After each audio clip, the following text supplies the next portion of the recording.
आज मैं आपको उस संत के बारे में बताऊंगा जिन्हें प्रभु यीशु ने एक सच्चा इस्राएली कहा था।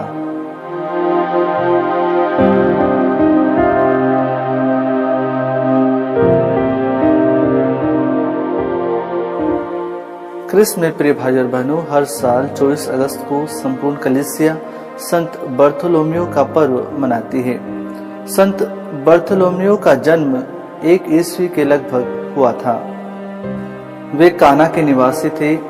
यूदस के मरने के बाद वे प्रभु यीशु के 12 शिष्यों में शामिल हो गए थे।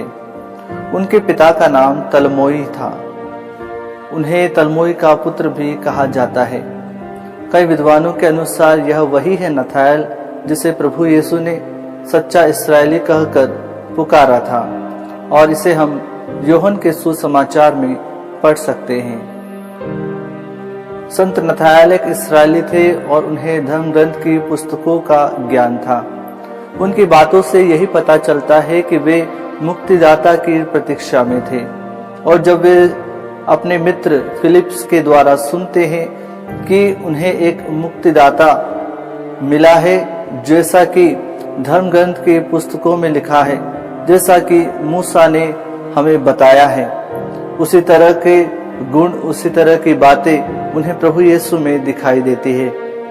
तब संत नथाएल प्रभु को देखने के लिए वह फिलिप के साथ चले आते हैं। जब प्रभु यीशु दूर से ही उसे देखते हैं तो कहते हैं कि मैंने तुम्हें अंजीर के पेड़ के नीचे देखा था। जब प्रभु यीशु ने नथाएल को अपने पास आते देखा तो उन्होंने कहा, देखो सच्चा इस्राएली, इसमें किसी प्रकार का कपट नहीं है। जब प्रभु यीशु का साक्षात्कार नथाएल को होता है तो वह जान जाता है कि यही वह मुक्तिदाता है जो आने वाला है, जो धर्म ग्रंथों की पुस्तकों में लिखा है। यह वही है जो मूसा ने उन्हें बताया है। यही वह मुक्तिदाता है, और वह उन पर विश्वास करता है। जब नथाएल प्रभु को पहचान जाता है तो वह कहता है कि आप ईश्वर के पुत्र हैं, आप इस्राएल के राजा हैं। उन्होंने प्रभु के सुसमाचार का प्रचार मेसोपोटामिया, पर्सिया, मिस्र, भारत और ग्रेटर आर्मेनिया में किया, और प्रभु के कई कार्यों को लोगों को बताया। उनके साथ हुए प्रभु के साक्षात्कार को वह लोगों को बताते थे, और ईश्वरीय कृपा किस प्रकार से उन पर उतरी तथा प्रभु के सुसमाचार को वह लोगों तक पहुंचाते थे। उन्होंने प्रभु के वचनों को संसार के कोने कोने में फैलाने का कार्य किया है।